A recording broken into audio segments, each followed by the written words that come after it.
এই ফিতনার সময়ে নেমক হারাম এক গোষ্ঠী, এক জাতি, নেমক হারামদের এক দল, যারা তাদের অস্তিত্বকে ভুলে গিয়ে দুনিয়াবী স্বার্থ হাসিল করার জন্য কেবল দুনিয়াবী লোভ লালসার মুহে পড়ে তারা তাদের ব্যক্তি মতকে সমাজে প্রতিষ্ঠিত করতে চাচ্ছে। কিন্তু আমরা নেমক হালালদের দল হিসাবে আমরা আমাদের উপর এহসান অবদান রাখনেওয়ালাদের স্মরণ করে তাদের আদর্শের ভিত্তিতে এই সমাজ প্রতিষ্ঠা করতে চাচ্ছি। কথা বলেন ঠিক কিনা? আমরা চাচ্ছি তাদের আদর্শের ভিত্তিতে এই সমাজ প্রতিষ্ঠা করতে। সম্মানিত হাজিরিন, আমি মুসলমান হয়েছি, আমি 700 বছর আগে আমাদের পূর্বপুরুষরা এখানে স্বাধীনভাবে সিজদা করতে পারতেন না, স্বাধীনভাবে নারায়ে তাকবীর আল্লাহু আকবার স্লোগান দিতে পারতেন, স্বাধীনভাবে কালেমার প্রচার প্রসার করতে পারতেন না, ইসলামী তাহজিব তামাদ্দুনের চর্চা করতে পারতেন না। প্রত্যেকটি কথার পরে না, আমি ঈমানের কথা বলতে পারতাম না, আমি আল্লাহর কদমে কুদরতি কদমে সিজদা দিতে পারতাম না, আমি নারায়ে তাকবীর ধ্বনি দিতে পারতাম না।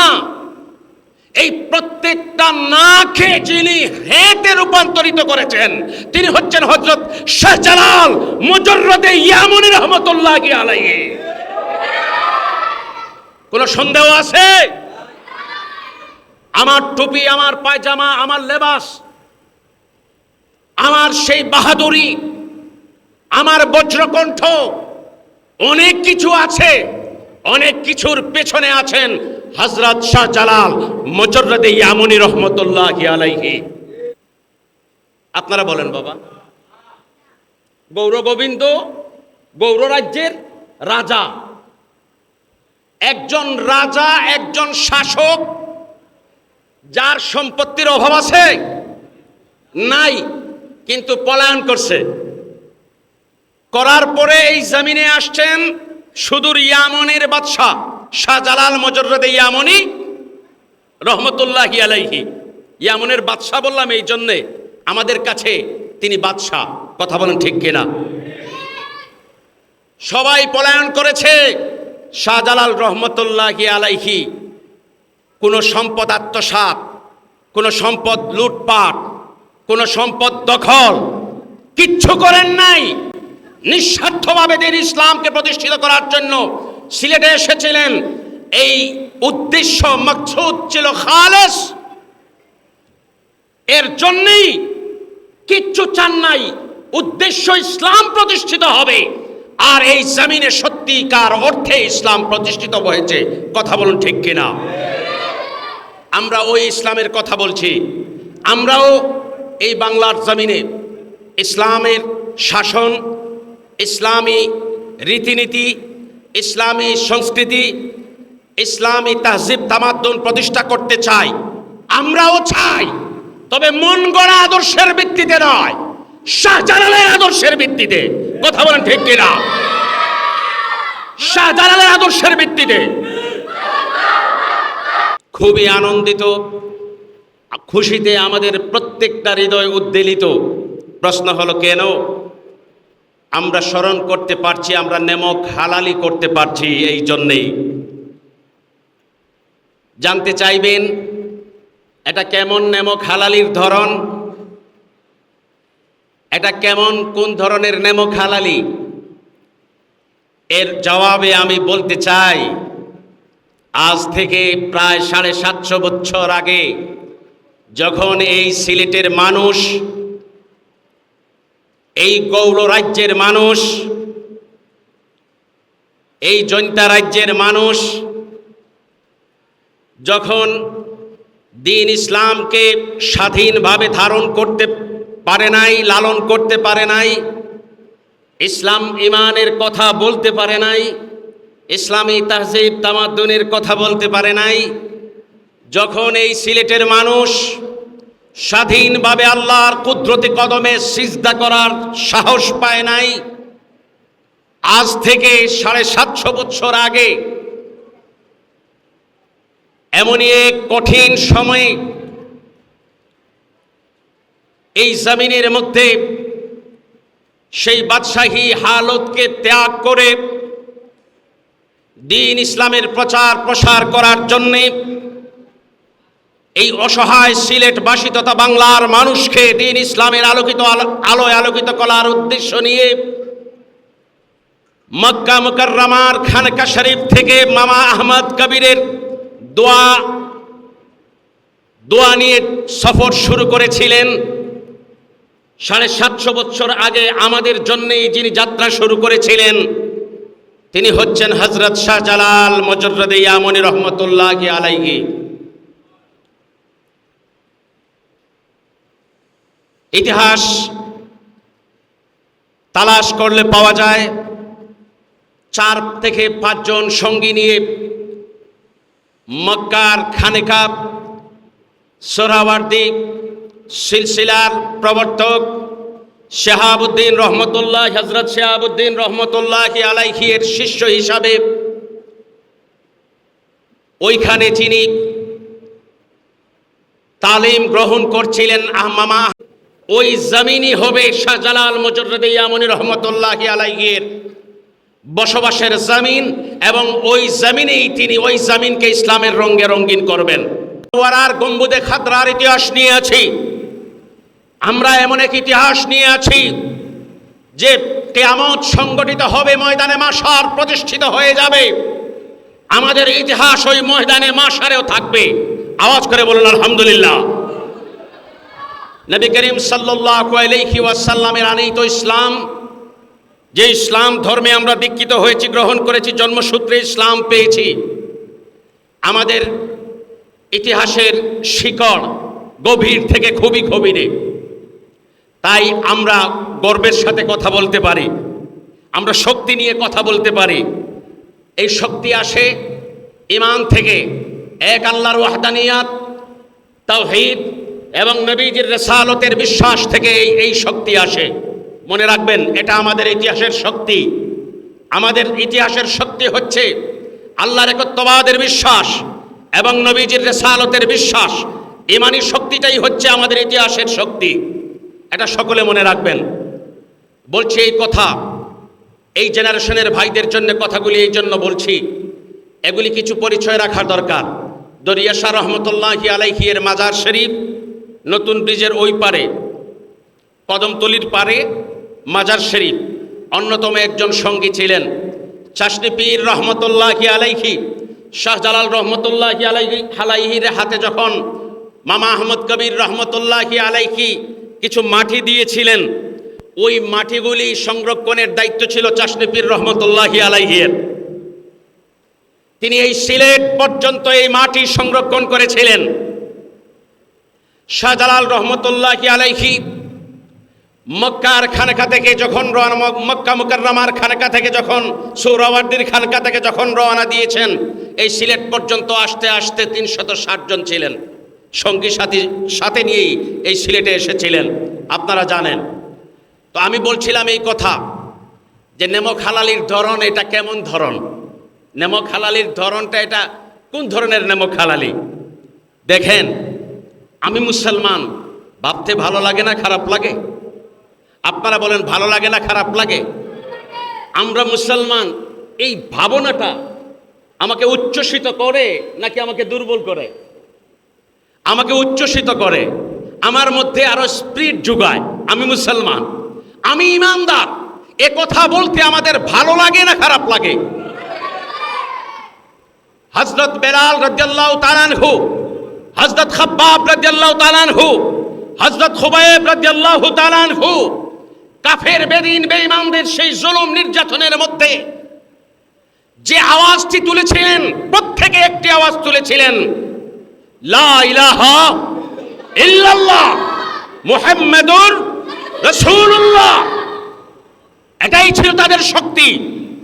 এজন্য আমি যখন ভাবি আমি ঈমানদার, আমার ভালো লাগে, আমার শক্তিতে আরো বারাকা আসে। এই জন্য কথাগুলি বলছি। আমি ঈমানদার, আজ আমি ঈমানদার হয়েছি। আমার ভালো লাগে, আমি ভালো লাগার জগতে আছি, ভালো লাগার জগতে আছি।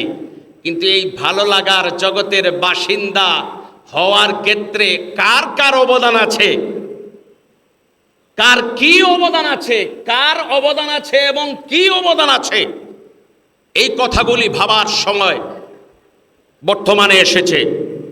এই ফিতনার সময়ে নেমক হারাম এক গোষ্ঠী, এক জাতি, নেমক হারামদের এক দল, যারা তাদের অস্তিত্বকে ভুলে গিয়ে দুনিয়াবী স্বার্থ হাসিল করার জন্য কেবল দুনিয়াবী লোভ লালসার মুহে পড়ে তারা তাদের ব্যক্তি মতকে সমাজে প্রতিষ্ঠিত করতে চাচ্ছে। কিন্তু আমরা নেমক হালালদের দল হিসাবে আমরা আমাদের উপর এহসান অবদান রাখনেওয়ালাদের স্মরণ করে তাদের আদর্শের ভিত্তিতে এই সমাজ প্রতিষ্ঠা করতে চাচ্ছি। কথা বলেন ঠিক কিনা? আমরা চাচ্ছি তাদের আদর্শের ভিত্তিতে এই সমাজ প্রতিষ্ঠা করতে। সম্মানিত হাজিরিন, আমি মুসলমান হয়েছি, আমি 700 বছর আগে আমাদের পূর্বপুরুষরা এখানে স্বাধীনভাবে সিজদা করতে পারতেন না, স্বাধীনভাবে নারায়ে তাকবীর আল্লাহু আকবার স্লোগান দিতে পারতেন, স্বাধীনভাবে কালেমার প্রচার প্রসার করতে পারতেন না, ইসলামী তাহজিব তামাদ্দুনের চর্চা করতে পারতেন না। প্রত্যেকটি কথার পরে না, আমি ঈমানের কথা বলতে পারতাম না, আমি আল্লাহর কদমে কুদরতি কদমে সিজদা দিতে পারতাম না, আমি নারায়ে তাকবীর ধ্বনি দিতে পারতাম না। এই প্রত্যেকটা নাকে যিনি হেতে রূপান্তরিত করেছেন তিনি হচ্ছেন হযরত শাহজালাল মুজাররদে ইয়ামানী রাহমাতুল্লাহি আলাইহি। কোন সন্দেহ আছে? আমার টুপি, আমার পায়জামা, আমার লেবাস, আমার সেই বাহাদুরি, আমার বজ্রকণ্ঠ, অনেক কিছু আছে, অনেক কিছুর পেছনে আছেন হযরত শাহজালাল মুজাররদে ইয়ামানী রাহমাতুল্লাহি আলাইহি। এই কথাটা আমাদের সকলকে স্মরণ রাখতে হবে। তিনি এসেছেন, ইতিহাস আপনারা জানেন, দিল্লির খাজা নিজামউদ্দিন আউলিয়া রহমতুল্লাহি আলাইহির দেওয়া উপহার সুরমা রঙের জোড়া কবুতর নিয়ে এই সিলেটের জমিনে এসেছিলেন। কবুতরও আছে। কিছু ফিতনাবাজ, কিছু ইতিহাসকে বিশ্বাস করতে চায় না, ইতিহাসকে মিটিয়ে দিতে চায়, ইতিহাসকে মিঠিয়ে দিতে চায়, এরা ফিতনাবাজ।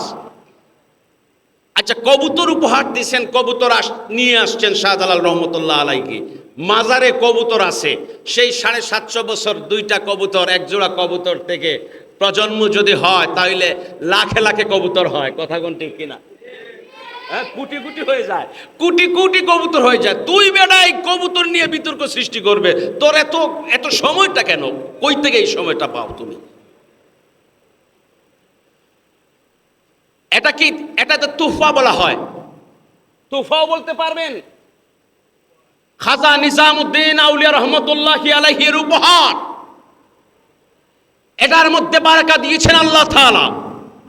নিয়ে এসেছেন শাহজালাল মুজাররদে ইয়ামানী রহমতুল্লাহি আলাইহি। আসছেন তার আগেও একটা বাহিনী সিলেটে এসেছিল, মানে আসতে পারেন নাই, রওনা দিয়েছিলেন। এর আগেও আরেকটা বাহিনী রওনা দিয়েছিলেন। ফিরোজ শাহের একটা বাহিনী বাংলার সুলতান ছিলেন, তখন তিনি বাংলার সুলতান ছিলেন। যখন গাজী বুরহানুদ্দিন রহমতুল্লাহি আলাইহি সন্তানকে হত্যার বিচার দিয়েছিলেন সুলতানের কাছে, তখন বিশেষ বাহিনী তিনি পাঠিয়েছিলেন। কিন্তু ওই গৌর গোবিন্দের জাদু মন্ত্রের কাছে টিকে থাকতে পারেন নাই, ওই বাহিনী সিলেট পর্যন্ত পৌঁছাইতে পারেন নাই। কথা বুঝতে পেরেছেন? বিচার দিয়েছিলেন। এবং গাজী বুরহানুদ্দিন রহমতুল্লাহি আলাইহির সাথে শাহজালাল রহমতুল্লাহি আলাইহির সাক্ষাৎটা কোথায় হয়েছিল? আমরা ইতিহাস থেকে কথাগুলি বলি। ইতিহাস ভিন্ন ভিন্ন জনের লিখনি থেকে ভিন্ন হতে পারে, কিন্তু ইতিহাস থেকে কথাগুলি বলছি। দেখা হয়েছিল দিল্লিতে, কথা বুঝতে পেরেছেন? দেখা হয়েছিল দিল্লিতে, ওই দিকে আমি যাচ্ছি না। একটা বাহিনী সেই জাদুবানের সম্মুখে দাঁড়াতে পারেন নাই, ওইখান থেকে ফিরে গিয়েছেন। পরবর্তীতে শাহজালাল রহমতুল্লাহ আলাইহি ব্রহ্মপুত্র, সুরমা এগুলি পার হয়ে বালাগঞ্জের ফতেহপুর, যেখানে একটি আস্তানা ছিল, ওই আস্তানা থেকে রওনা দিয়ে এই সিলেটের শাহজালাল মজরুদে ইয়ামনি রহমতুল্লাহ আলাইহি যে টিলায় শায়িত রয়েছেন, ঘুমিয়ে আছেন, ওইখানে আসন গড়েছিলেন। আসছেন সিলেটে, একটু শিক্ষা গ্রহণ করার দরকার, সবক নেওয়ার দরকার আমাদের। সবক কি? আমরা যখন রাষ্ট্রীয় ব্যবস্থাপনায় রাষ্ট্রীয় ব্যবস্থাপনায় যখন আমরা অংশগ্রহণ করি, রাষ্ট্রীয় ব্যবস্থাপনা নিয়ে যখন আমরা কথা বলি, তখন আমাদের কথার ধরন হয় যে আমরা ইসলামী তাহজিব, তামাদ্দুন, সংস্কৃতি, কালচারের সমাজ ব্যবস্থা চাই, রাষ্ট্র ব্যবস্থা চাই। যখন কথা বলি, আমি বললাম ইসলামী কৃষ্টি কালচারের সমাজ চাই, রাষ্ট্র ব্যবস্থা চাই, আবার আমাদের উপর এহসান অবদান রাখনেওয়ালা, আমাদেরকে সবক শিখিয়ে দেনেওয়ালাদের কাছ থেকে কোনো শিক্ষা গ্রহণ করি না, নিজের ইচ্ছা মতো থিওরি দিয়ে আমরা রাষ্ট্র বানাতে চাই। তখন আমাদের কথায় আর কাজের মধ্যে কোনো মিল পাওয়া যায় না। শিক্ষা কি? আমি একটা শিক্ষার কথা বলি। শাহজালাল রহমতুল্লাহ আলাইহি সিলেট আসছেন দিনের দাওয়াত নিয়ে, গৌরগোবিন্দ যতটুকু করার বাধা দেয়ার দিয়েছে, নদীতে নৌকা রাখে নাই, তাও করেছে, সব করেছে, কিন্তু আউলিয়া কেরামদের সেই শক্তির সাথে বিপরীতে বিজয়ী হতে পারে নাই।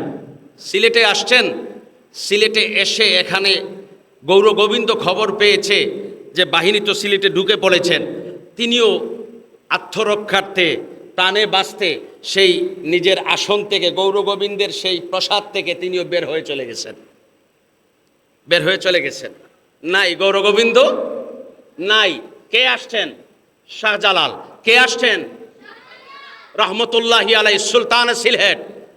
এই কথাটা মনে রাখবেন, গৌরগোবিন্দ নাই, ভাগছে। আছেন কে? শাহজালাল রহমতুল্লাহি আলাইহি এবং সঙ্গী সাথী 360 আউলিয়া। এসে তারা কি গৌরগোবিন্দের সহায় সম্পত্তি সবগুলি ভোগ দখল আর ওই কি কয়, ওইগুলি কি মানে আত্মসাৎ শুরু করে দিয়েছেন সবাই? আপনারা বলেন বাবা। গৌরগোবিন্দ গৌর রাজ্যের রাজা, একজন রাজা, একজন শাসক, যার সম্পত্তির অভাব আছে নাই, কিন্তু পলায়ন করছে। করার পরে এই জমিনে আসছেন সুদূর ইয়ামনের বাদশাহ শাহজালাল মজরুদে ইয়ামনি রহমতুল্লাহি আলাইহি। ইয়ামনের বাদশাহ বললাম এই জন্যে, আমাদের কাছে তিনি বাদশাহ। কথা বলেন ঠিক কিনা? সবাই পলায়ন করেছে, শাহজালাল রহমতুল্লাহি আলাইহি কোনো সম্পদ আত্মসাৎ, কোনো সম্পদ লুটপাট, কোনো সম্পদ দখল কিচ্ছু করেন নাই। নিঃস্বার্থভাবে দিন ইসলামকে প্রতিষ্ঠিত করার জন্য সিলেটে এসেছিলেন। এই উদ্দেশ্য, মাকসুদ ছিল খালেস। এর জন্যই কিচ্ছু চান নাই, উদ্দেশ্য ইসলাম প্রতিষ্ঠিত হবে। আর এই জমিনে সত্যিকার অর্থে ইসলাম প্রতিষ্ঠিত হয়েছে। কথা বলুন ঠিক কিনা? আমরা ওই ইসলামের কথা বলছি।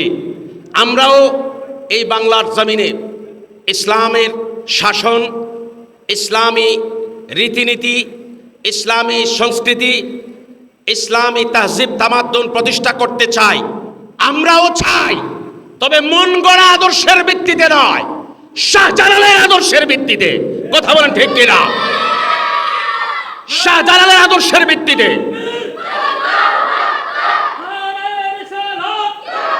অমুক শোনেন, এখন বলুন আপনারা, যে এই যে অবদান রাখলেন, আমরা ঋণী কিনা? আপনারা ঋণী কিনা? এই ঋণ শোধ করতে হবে মরণ পর্যন্ত, এই আদর্শের লালনের মাধ্যমে, চর্চার মাধ্যমে।